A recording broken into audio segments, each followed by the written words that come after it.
والصلاة والسلام على خير خلقه محمد وعلى آله وصحبه اجمعین اما بعد۔ اللہ رب العالمین کا بے حد شکر اور اس کا احسان کہ آج 17ویں تراویح جو ہے مکمل ہوئی۔ بغیر اللہ رب العالمین کے مشیت اس کی چاہت کے ہم تراویح کی نماز کو پائے تکبیر تک نہ پہنچ پاتے۔ میرے بھائیوں اور دوستو، آج 17ویں تراویح ہے اور 17ویں تراویح کے اندر 17ویں پارے کے اندر اللہ رب العالمین نے دو سورتوں کا تذکرہ کیا۔ ایک سورت وہ ہے جس کا نام سورۃ الانبیاء اور دوسری سورت وہ سورت ہے جس کا نام سورۃ الحج ہے۔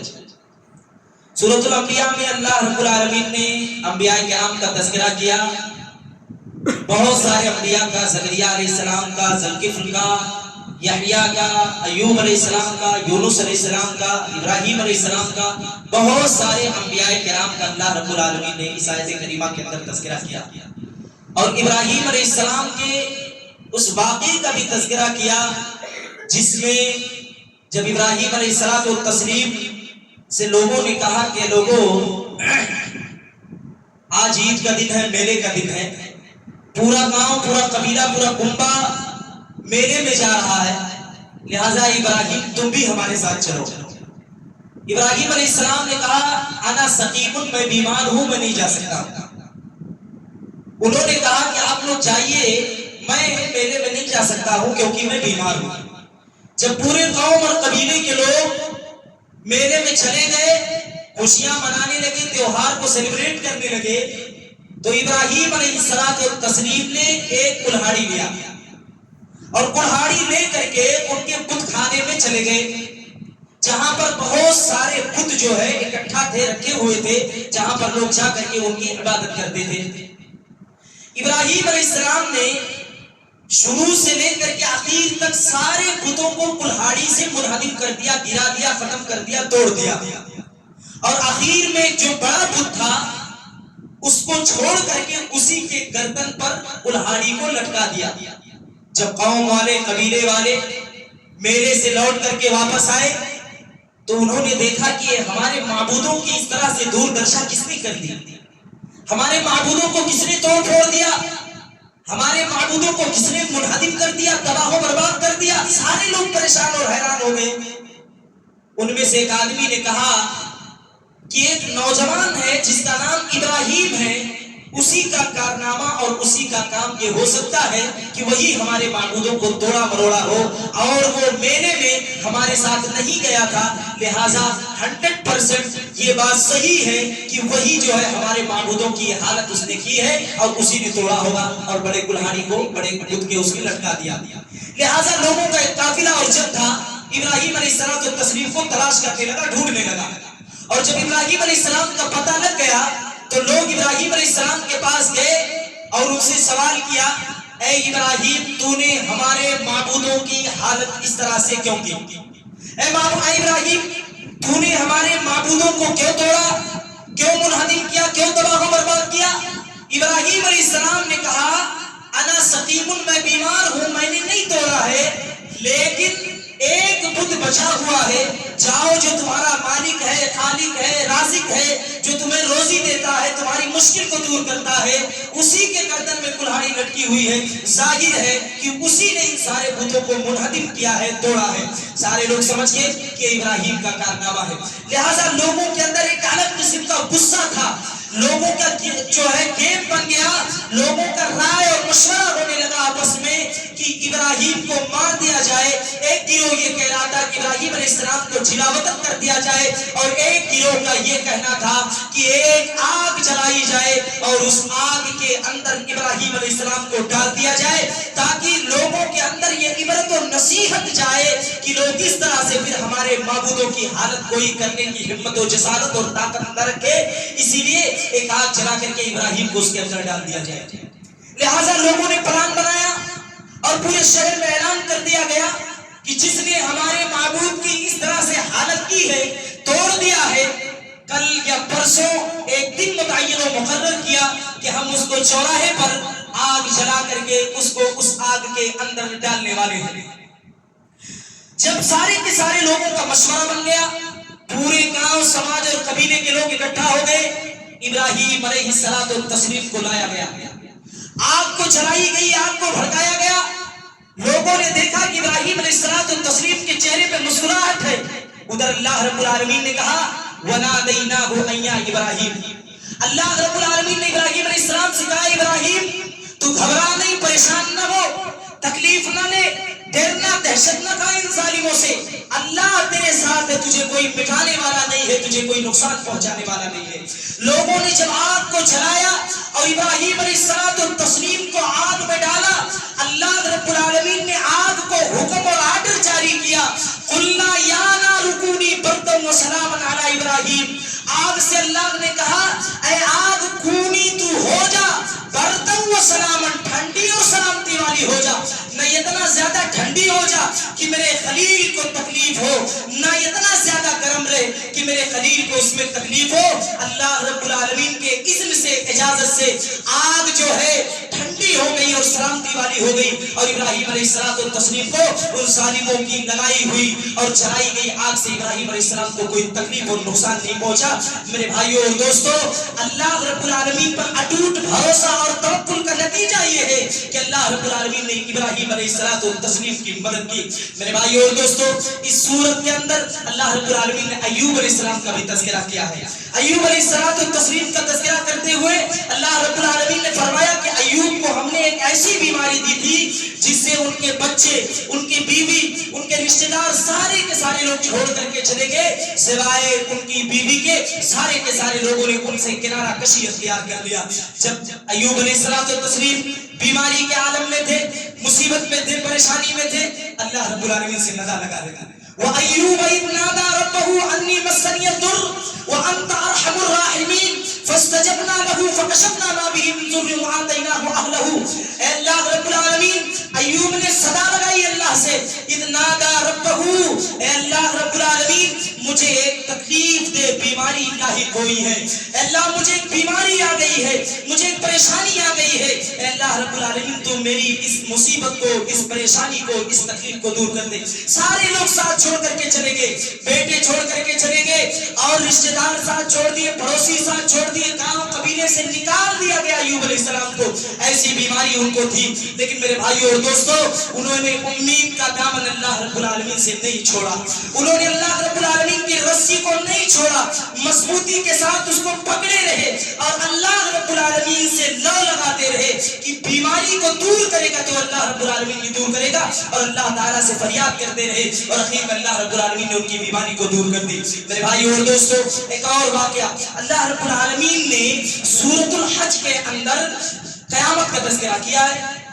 قیامت کا تذکرہ کرتے ہوئے اللہ رب العالمین نے بیان فرمایا یا ایھا الناس اتقوا ربکم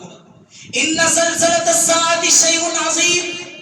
یوم ترونها تذهل كل مرضعة عما ارضعت وتضع كل ذات حمل حملها وترى الناس سكارى وما هم بسكارى ولكن عذاب الله شديد. اللہ رب العالمین نے فرمایا یا ایھا الناس اتقوا, اے لوگو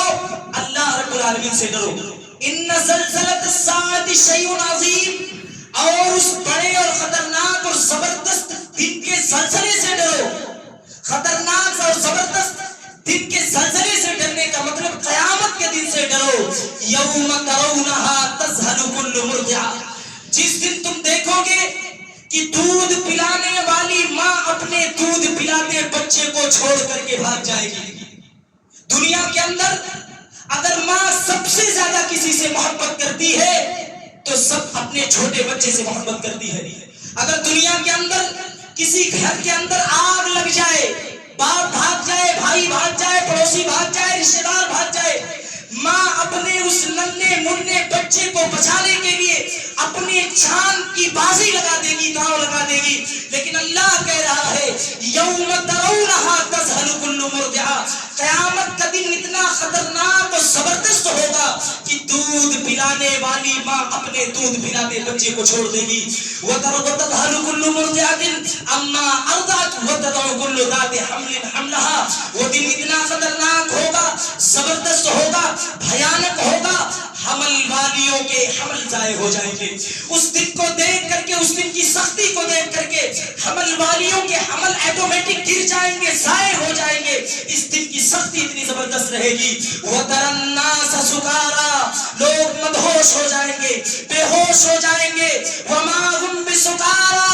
اور وہ مدہوش اور بے ہوش اس لیے ہوں گے کیونکہ اللہ رب العالمین کا خوف ان کے دل کے اندر پیدا ہو جائے گا۔ وَلَٰكِنَّ عَذَابَ اللَّهِ شَدِيدٌ، یقیناً اللہ رب العالمین کا عذاب بڑا سخت و خطرناک ہونے والا ہے۔ قیامت کا دن بڑا خطرناک و زبردست ہونے والا ہے میرے بھائیو اور دوستو۔ قرآن کے اندر اللہ رب العالمین نے دوسری جگہ بیان فرمایا فَإِذَا نُفِخَ فِي الصُّورِ نَفْخَةٌ وَاحِدَةٌ، پہلی مرتبہ جب سور میں پھونک مارا جائے گا سارے لوگ، سارے زندہ لوگوں کو مار دیا جائے گا، اور دوسری مرتبہ جب سور میں پھونک مارا جائے گا سارے لوگ اٹھ کھڑے ہوں گے، کیا قبر کے اندر ہو، کیا مردے ہو، کیا زمین پر لیٹے ہو، کیا آسمان کے اوپر لیٹے ہو، سارے کے سارے لوگ کھڑے ہو جائیں گے۔ دوسری مرتبہ جب سور میں پھونک مارا جائے گا قیامت کا تذکرہ کرتے ہوئے اللہ نے فرمایا اذا السماء انفطرت واذا الكواكب انتصرت واذا البحار فجرت واذا القبور بعثرت، اے لوگوں یاد کرو جب آسمان پھٹ جائے گا، جب ستارے بے نور ہو جائیں گے، جب قبروں سے مردوں کو نکالا جائے گا،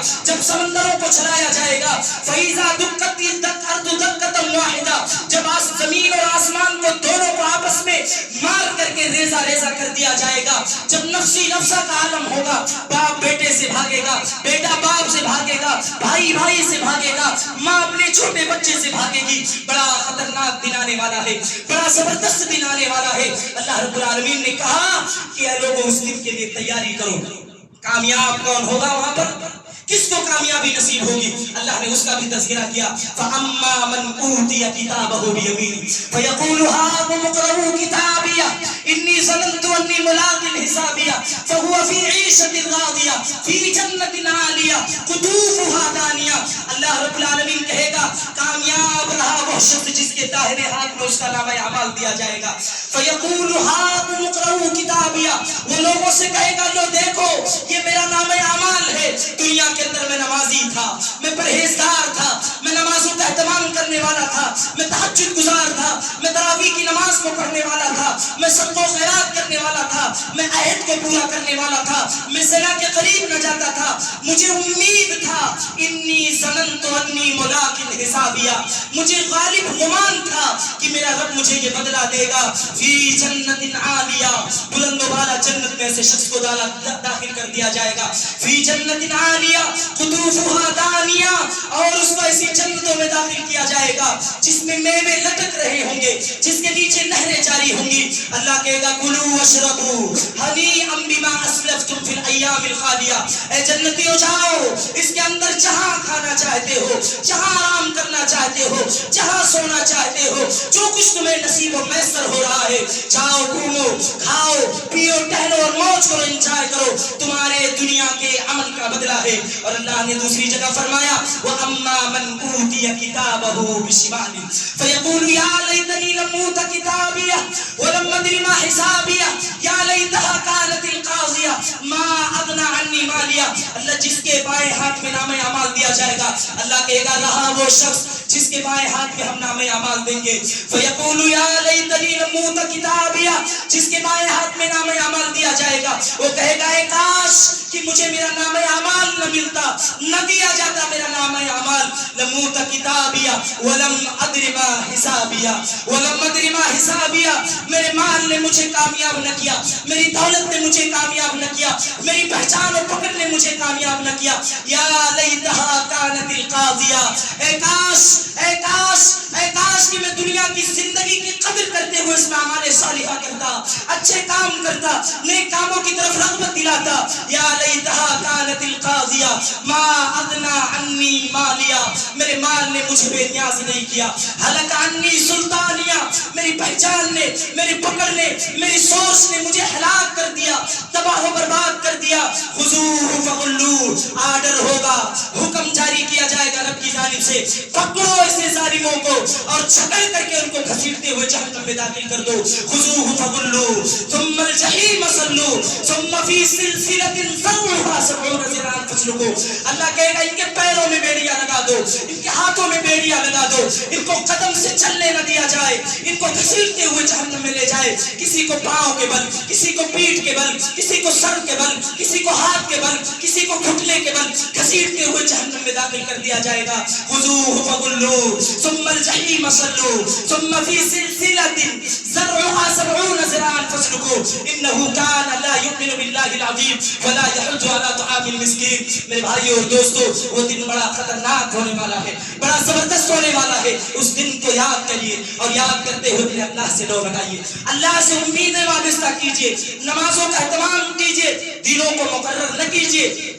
کہ شروع کا ایک ہفتہ تراویح پڑھنا ہے، اخیر کے ہفتے میں آ جانا ہے، درمیانی میں غائب۔ اے لوگوں، اللہ نے یہ وقت دیا ہے، اس وقت کی اگر ہم نے قدر نہ کیا، اس کی اہمیت کو نہ جانا، نہ سمجھا، نہ پہچانا، تو کہیں ایسا نہ ہو ہمارے بھی بائیں ہاتھ میں نام اعمال دے دیا جائے، ہمارا بھی شمار ان لوگوں میں ہو جو کہتے پھرے لمحوں تک کتاب یا نام اعمال نہ دیا جاتا، میرے نام اعمال نے مجھے میرے بھائیوں اور دوستوں بے نیاز نہ کیا۔ اللہ نے اس چیز کا بھی تذکرہ کیا کہ ما لہذا الکتاب لا یغادر صغیرہ ولا کبیرۃ الا احصاها۔ اللہ رب العالمین جب لوگوں کے نام اعمال پیش کرے گا، جو لوگوں نے رات کی تاریکی میں گناہ کیا ہوگا، دن کے اجالے میں کیا ہوگا، نمازوں کو چپکے سے چھوڑا ہوگا، تراویح کو چپکے سے چھوڑا ہوگا، صدقہ و خیرات میں بخولی و کنجوسی کی ہوگی، زکوٰۃ کی ادائیگی نہ کیا ہوگا، مسجد کا ادب و احترام نہ کیا ہوگا، لوگوں کے حقوق کو نہ پہچانا ہوگا، ما لہذا الکتاب لا یغادر صغیرہ ولا کبیرہ الا احصاها۔ وہ جب اپنے نام اعمال کو دیکھے گا،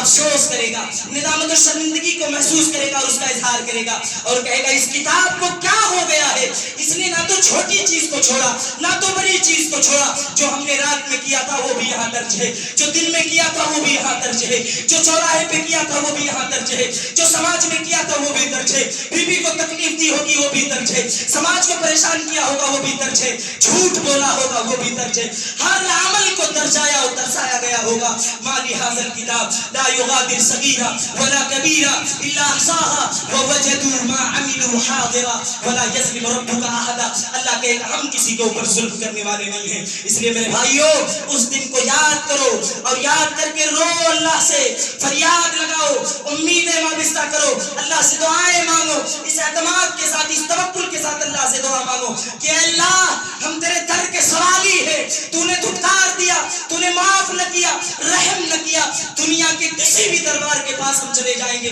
کسی بھی مزار کے چکر کاٹ لیں گے، اللہ مجھے کوئی کامیابی نہ دے سکتا ہے، اللہ تو معاف کر ہمارے گناہوں کو، تو اللہ رب العالمین ہماری غلطیوں کو معاف کر۔ اس امید اور اس اعتقاد کے ساتھ اللہ کے حضور آؤ، اللہ سے معافی مانگو، اللہ رب العالمین کے سامنے اپنے گناہوں کے خاکے کو رکھو۔ اللہ رب العالمین نے اس آیت کریمہ کے اندر ایک اور آیت شرک کے تعلق سے نازل کیا۔ اللہ فرماتا ہے یا ایھا الناس ضرب مثل فاستمعوا له ان الذين تدعون من دون الله لن يخلقوا ذبابا ولو اجتمعوا له وان يسلبهم الذباب شيئا لا يستنقذوه منه ضعف الطالب والمطلوب ما قدر الله حق قدره ان الله لقوي عزيز۔ اللہ نے کہا لوگوں ضرب مثل، کان کھول کر کے سن لو، غور سے سنو، دھیان لگا کر کے سنو، دماغ کو حاضر کر کے سنو، اللہ رب العالمین مومنوں کو مخاطب کرتے ہوئے کہہ رہا ہے غور سے سنو، دھیان لگا کر کے سنو، میری طرف متوجہ ہو کر کے سنو، پورا دھیان اور لگا دو میری طرف۔ ان الذين تدعون،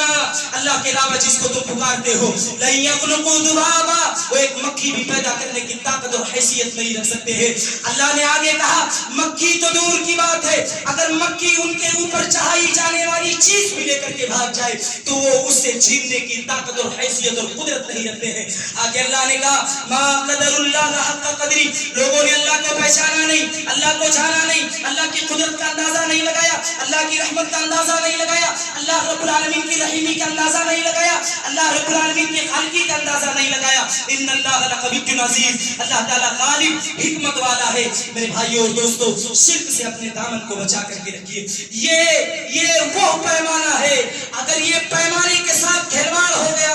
اگر اس کے ساتھ کھلواڑ ہو گیا، یاد رکھ لینا دنیا بھی تباہ اور آخرت بھی تباہ ہو جائے گی۔ اس پیمانے کی حفاظت کرنا، جب تک اس دنیا کے اندر زندہ رہنا، توحید پر رہنا، شرک کے قریب نہ جانا، اور شرک سے اپنے دامن کو ہمیشہ اور اپنے گھر والوں کے دامن کو ہمیشہ بچا کر کے رکھنا۔ اللہ رب العالمین سے دعا ہے، مولا کریم جتنی بھی باتیں قرآن اور حدیث کے حوالے سے کہی گئی ہیں، اللہ رب العالمین ہم تمام لوگوں کو اس پر عمل کرنے کی توفیق عطا فرما۔ اللہ رب العالمین سے دعا ہے، الہ العالمین تو ہماری نمازوں کو قبول فرما۔ اللہ رب العالمین سے دعا ہے، الہ العالمین تو ہمارے صدقوں و خیرات کو قبول فرما۔ اللہ سے دعا، اللہ تراویح کی نمازوں کو قبول فرما۔ اللہ سے دعا، اللہ تعالیٰ قرآن کی تلاوت کو قبول فرما۔ اللہ رب العالمین سے دعا ہے، مولا کریم تو ہمیں جہنم کے عذاب سے بچا۔ اللہ تعالیٰ تو قیامت کے عذاب سے بچا، اللہ قبر کے عذاب سے بچا، اللہ قبر کی سختیوں سے بچا۔ اللہ وہ دن آنے سے پہلے پہلے ہمیں اپنے اعمال کو درست کرنے کی توفیق عطا فرما۔ اے اللہ رب العالمین، ہمارا حساب و کتاب جب ہو تو کار خیر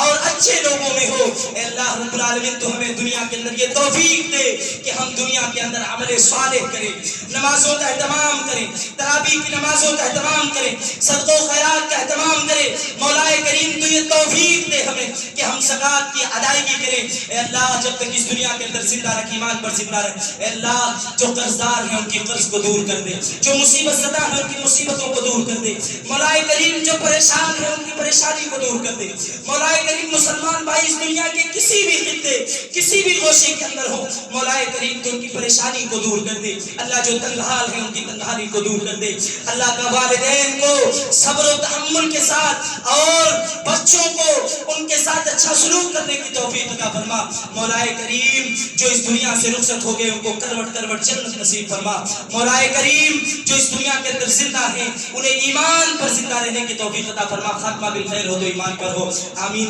ماں اور بہنوں کے تعلق سے کچھ سوالات تھے، جس میں سے ایک سوال یہ آیا تھا کہ کیا عائشہ یعنی وہ عورت جو 50-60 سال کی عمر کو پہنچ گئی ہو اور اس کو حیض و نفاس کا خون نہیں آتا ہے، وہ عورت اور مطلقہ عورت یعنی جس کا طلاق ہو گیا ہے اس کا، اور متوفی عنہا زوجہا یعنی جس کے شوہر کا انتقال ہو گیا ہے، تو وہ لوگ عدت کتنے دن کی ہے، ان کی مدت کتنے دن کی ہے، یعنی وہ کتنے دنوں کے اندر گھر کے اندر عدت گزار سکتی ہیں۔ تو عائشہ اور مطلقہ اس کی مدت 3 مہینے ہے، اور متوفی عنہا زوجہا یعنی جس کے شوہر کا انتقال ہو گیا ہو وہ 4 مہینہ 10 دن کے اندر جو ہے وہ مدت عدت گزارے گی، اس کے بعد ہی وہ باہر نکل سکتی ہے۔ متوفی عنہا زوجہا جس کے شوہر کا انتقال ہو گیا ہو 4 مہینہ 10 دن عدت گزارے گی، اور جو مطلقہ یعنی طلاق شدہ عورت ہے، ایسا عورت ہے یعنی جس کو حیض و نفاس کا خون آنا بند ہو گیا ہو، ایسی عورتیں ان کے لیے 3 مہینے کا مدت ہے عدت گزارنے کی۔ یہ مسئلہ تھا ماں اور بہنوں کا۔ اور ایک دوسرا مسئلہ تھا کہ مولانا صاحب